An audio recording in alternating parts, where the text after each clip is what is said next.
Dan saya kutip pernyataan Pak Mahfud MD. Pak Mahfud MD katakan kalau pemimpin sudah diminta mundur oleh rakyat, itu tidak perlu pembuktian secara hukum. Itu berarti sudah cacat moralnya. Dan sesuai dengan Tap MPR nomor 6 tahun 2021 itu tentang etika menjalankan tugas bernegara, itu ya semestinya harus mundur. Harus mundur.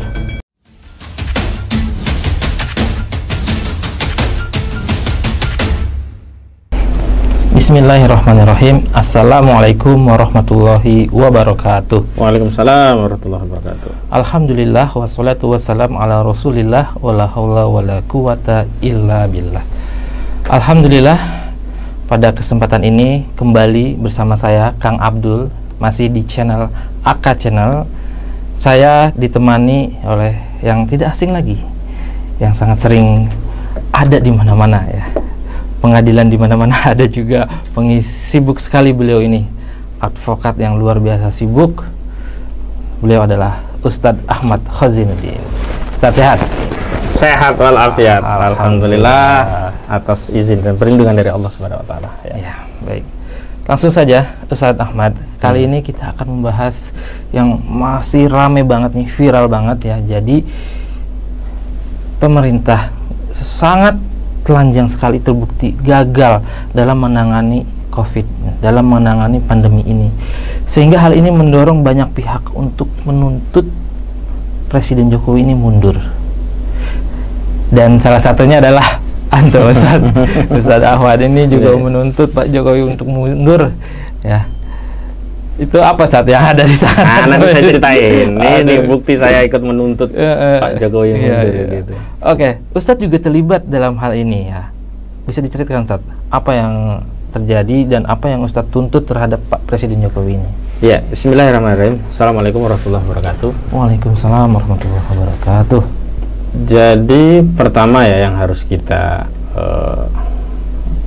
catat dengan baik, aspirasi dan atau dengan sebutan lain dengan tuntutan ya, aspirasi atau tuntutan Presiden Jokowi untuk mengundurkan diri dari jabatannya, iya, itu bukan ansih karena faktor kegagalan menangani COVID-19.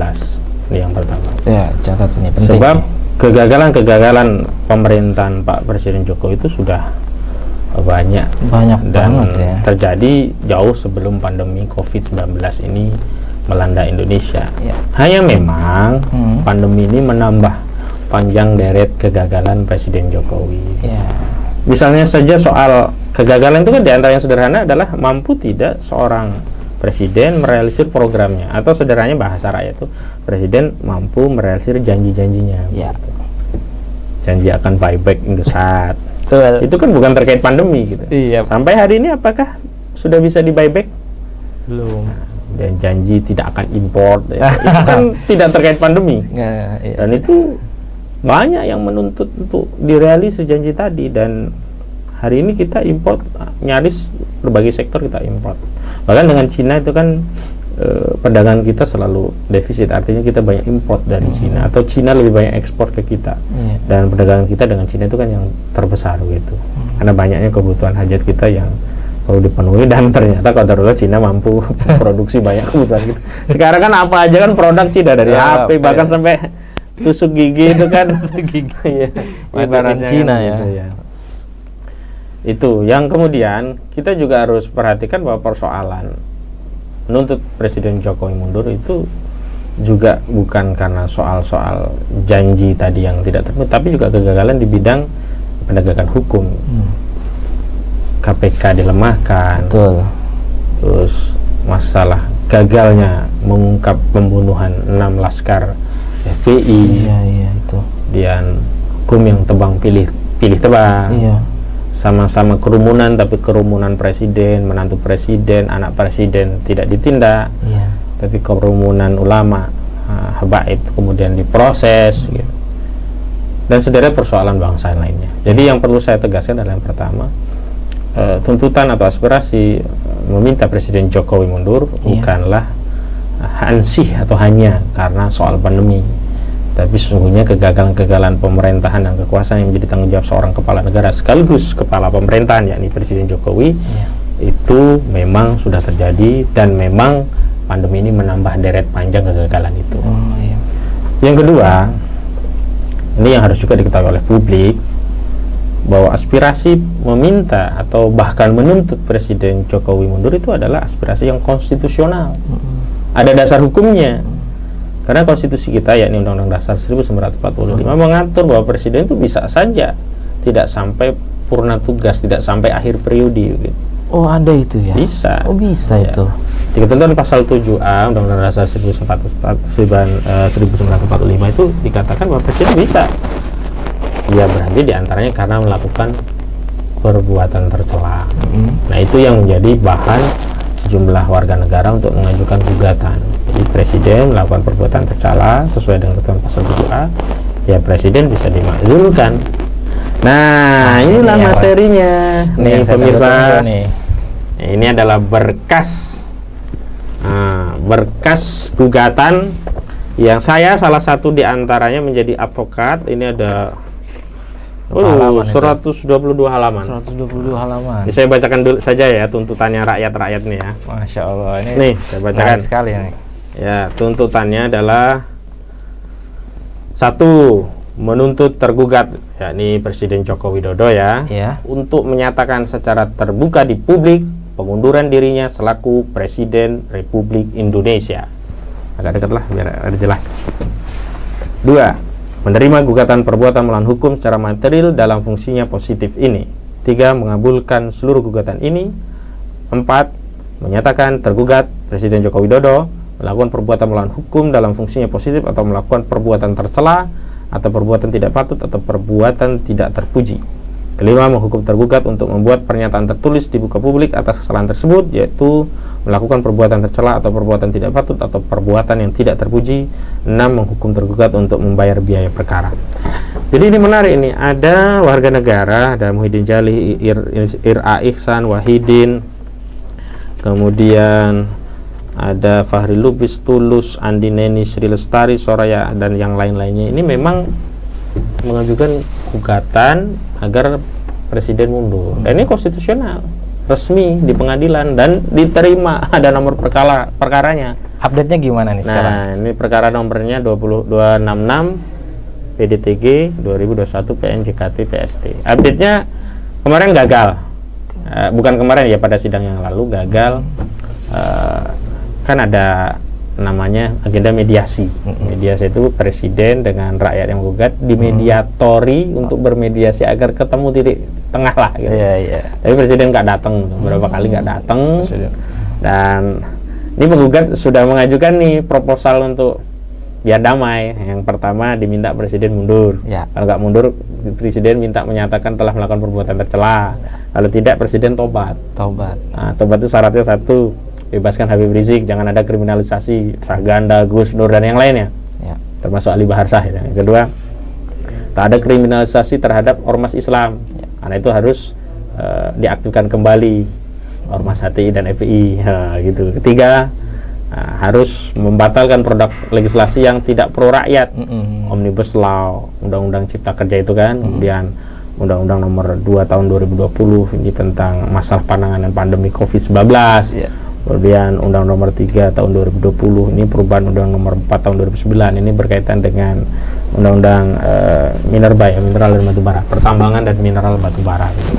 Ini banyak. Terus yang keempat memang soal haji dituntut agar coba dong kerja yang baik, jangan sampai kita 2 tahun nih jamaah haji kan batal gitu. Walaupun memang ada faktor pandemi, tapi sebelumnya kan kita duga kan ini bukan pandemi ini jadi alasan penguat begitu. Betul. Karena pengumuman pembatalan dilakukan sebelum ada otoritas Saudi mengumumkan kebijakan resmi Saudi terhadap masalah haji kan. Harusnya kan kita nunggu dia dulu. Nunggu dulu lah. Ini begitu keluar mereka nggak ngadain, kayaknya pemerintah seneng banget ya. Alhamdulillah. Pas banget gitu. Coba kalau pemerintah Saudi kita buka kan. Nah itu, jadi ya wajar kalau rakyat itu minta mundur, dan meminta mundur itu ya ada 2 yang menjadi faktor penting orang diminta mundur. Tentu alasannya apa ya mundur itu, tapi yang paling penting adalah yang pertama secara subjektif adalah keinsyafan orang yang diminta mundur tadi. Jadi di sini sebenarnya mau mengukur tingkat kenegarawanan seorang Joko Widodo sebagai pemimpin, apakah dia punya sikap kesatria negarawan untuk legowo mengundurkan diri, karena banyak rakyat yang sudah menuntut untuk mengundurkan diri, bahkan bukan tuntutan yang sifatnya demo, sampai ke pengadilan, Gitu. Luar biasa. Dan saya kutip pernyataan Pak Mahfud MD.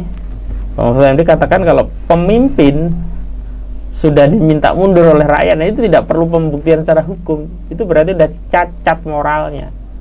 Dan sesuai dengan TAP MPR nomor 6 tahun 2021 itu tentang etika menjalankan tugas bernegara, itu ya semestinya harus mundur. Mundur.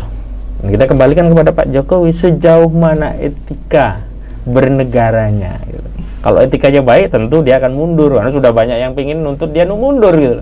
Tapi kalau etikanya ya yang nggak beretika, ya dia ngotot aja. Makanya kalau ketika kemarin ada BEM UI mengkritik presiden sebagai king of lip service, presiden katakan enggak apa-apa, enggak perlu disanksi, tapi ya harus punya etika gitu. Ada tapinya ya. Justru yang harus beretika adalah presiden. Kita tuntut etikanya mana? Orang rakyat sudah menuntut mundur kok masih tak bergeming begitu. Ya kita kembalikanlah kepada etika, karena etika itu kan tidak ada ukuran objektif, itu sangat subjektif, tergantung orangnya. Misalkan bagi kita kan, ketika kita masuk ke ruangan tertentu, ada orang nggak nyaman dengan kita, keluar dari ruangan itu kita kan sudah ngerasa, karena saya orang sensitif. Tapi kalau orang yang etikanya nggak sensitif, ya bodoh amat. Nggak tahu saya. Nah, jadi itu yang terjadi terkait masalah pengunduran diri seorang Presiden Jokowi. Dan memang di pandemi ini tuntutnya tinggi. Kenapa? Karena kita melihat, saya ya meyakini akan sulit membuat strategi, program dan sebagainya lah untuk menanggulangi pandemi. Karena problem penanggulangan pandemi tidak ansih pada programnya, tapi kepercayaan masyarakat yang sudah nol terhadap pemerintah, sehingga program apapun kayaknya nggak akan jalan.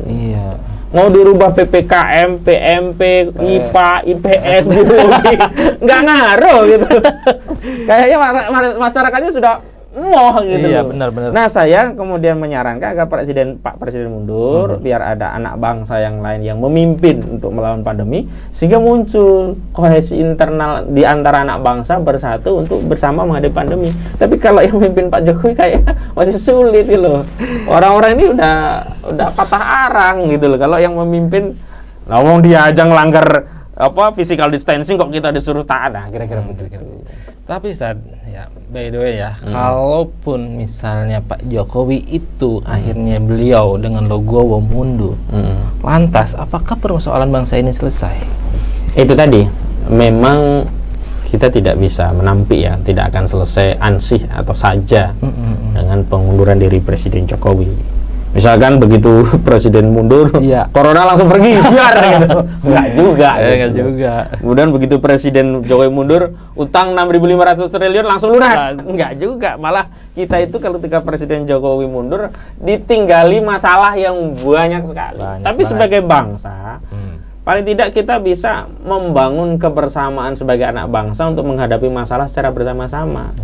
Karena hari ini di bawah kepemimpinan Pak Presiden, jangankan antara negara dengan rakyat yang tidak bisa bersatu, karena memang rakyat itu tidak mendapatkan satu pelayanan yang baik sehingga tidak memberi kepercayaan kepada pemerintah. Nah, yang sekarang di antara rakyat juga terbelah, ada cebong kampret gitu kan. Itu ya Ustaz ya. Itu yang menyebabkan sulit untuk menghadapi persoalan bangsa, baik terkait pandemi atau persoalan yang lainnya gitu.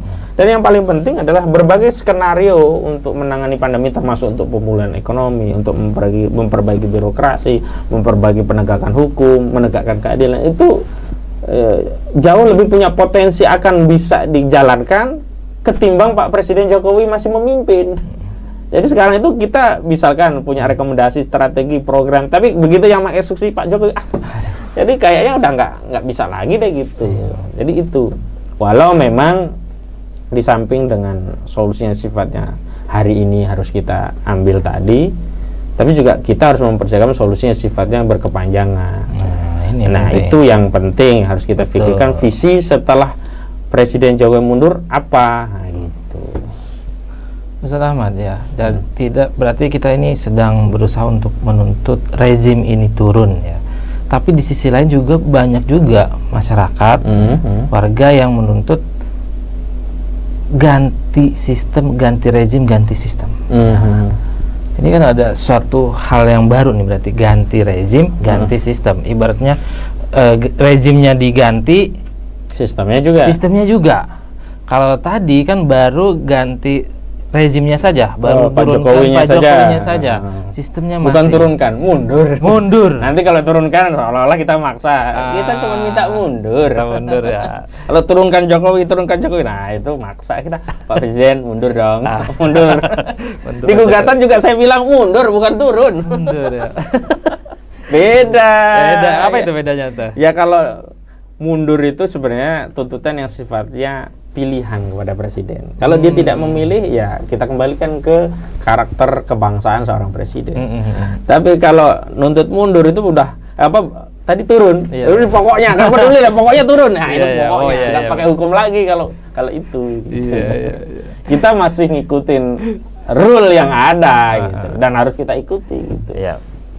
Nah, kembali ke sistem dan rejim tadi ya. Tuntutan ganti sistem, ganti rejim. Ini bagaimana? Sebagai sebuah ide jargon begitu, kita juga harus mendetailkan karena memang orang yang menuntut ganti rejim, ganti sistem itu tidak semuanya punya pemahaman yang sama. Betul itu.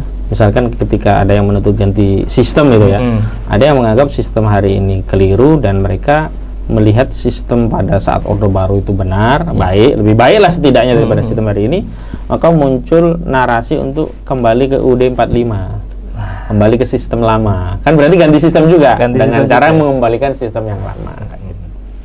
Ada juga yang membuat perubahan sistem justru dengan melakukan amandemen konstitusi, dengan mengoreksi, mengevaluasi apa yang sudah keliru ini, kemudian dia akan evaluasi lagi. Jadi tidak kembali ke UUD 45, tapi dia mengevaluasi mana yang keliru. Di antara yang keliru, mereka mengatakan bahwa pilkada langsung itu bermasalah, kan?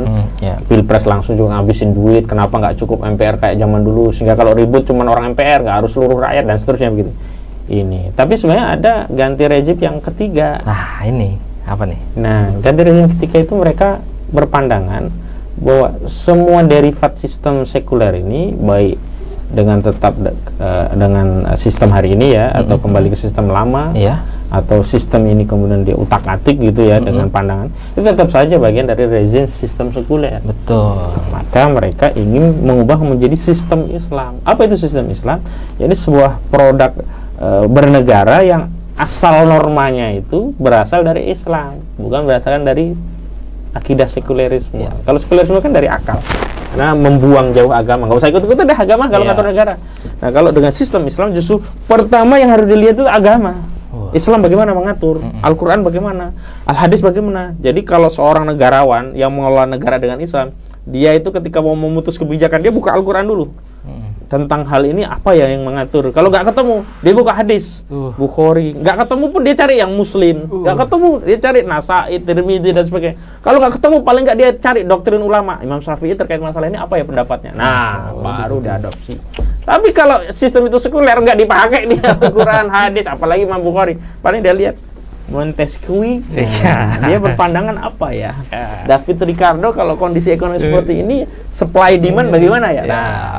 Nah, jadi kita kalau bicara yang sistem ini, inilah yang kemudian disebut dengan ingin kembali kepada sistem Islam. Sebenarnya bukan ingin mengganti, tapi ingin mengembalikan. Karena sistem Islam itu di tengah-tengah kaum muslim pernah hidup, pernah diterapkan. Saat hukum Allah itu tegak, itulah sistem Islam. Saat hari ini hukum Allah tercampakkan, diganti dengan sekulerisme, maka ada tuntutan ganti sistem itu adalah mengembalikan sistem Islam. Makanya ketika kita bicara kehidupan Islam, narasinya, visinya itu kan bukan menghadirkan kehidupan Islam, tapi melanjutkan kehidupan Islam. Kenapa disebut dengan melanjutkan? Karena dulu sudah pernah ada. Kita tinggal lanjutkan, bukan mengawali loh. Kalau yang mengawali kehidupan Islam itu adalah Rasulullah. Karena sebelumnya benar-benar jahil, nggak ada sistem Islam. Rasulullah mendapat wahyu, kemudian Rasulullah yang mengawali, memperjuangkan sampai Rasulullah mendapatkan kekuasaan di Madinah, dan kekuasaan Madinah itulah yang merepresentasikan penerapan sistem Islam, yakni daulah Islam. Yang oleh Rasulullah, daulah Islam ini kemudian diwariskan pada para sahabat. Ketika Rasulullah meninggal, kan Rasulullah meninggalkan sistem Islam. Nah, sistem Islam itu dilanjutkan oleh para sahabat penerus beliau. Nah, itu yang disebut dengan sistem khilafah. Jadi yang disambut ganti rejim ganti sistem ya ganti rejim orang yang amanah, yang taat, yang soleh, ganti sistemnya dari demokrasi sekuler menjadi sistem khilafah. Saya kira ini yang harus diperhatikan oleh kaum muslimin sebagai visi lanjutan. Jadi ada visi yang sifatnya hari ini, oke lah, kita sama setuju Pak Presiden Jokowi mundur lah. Ya, tapi setelah itu kita juga harus berpikir untuk masa depan. Kenapa? Karena semua kecarut marut negeri ini juga bukan hanya ansih peran Pak Jokowi, tapi sistemnya, misalkan sistem yang menghalalkan riba, sistem yang membolehkan sumber daya alam dikuasai oleh asing, sistem yang membolehkan interaksi pria wanita bebas sehingga rusak semua tatanan sosial kita, zina di mana-mana merajalela dan seterusnya. Jadi saya kira kita tidak boleh kemudian karena kebencian saja ya, kemudian kita yang penting ini dibuang itu enggak, tapi kita harus berpikir jernih. Apa sih sebenarnya yang baik buat kita manusia? Jadi kalau kita bicara apa yang baik buat kita manusia, tentu kita bertanya, siapa sih yang menciptakan manusia?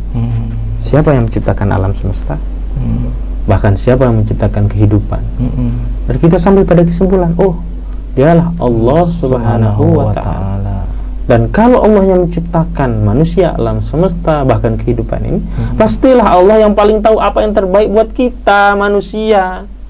Maka kalau kita mencari hukum aturan, tentu hukum aturan yang terbaik adalah hukum atau aturan yang diturunkan oleh Allah, wahyu Allah melalui Rasul, baik dalam wahyu Al-Quran maupun dalam sunnah Rasulullah, karena sunnah Rasulullah itu juga disebut dengan wahyu, wahyu yang diwahyukan. Jadi ketika Rasulullah berkata, berbuat dan mendiamkan perbuatan sahabat, itu semuanya wahyu, bukan hawa nafsu dari Rasulullah SAW. Jadi ganti sistem itu maknanya adalah ganti sistem sekuler demokrasi dengan sistem Islam.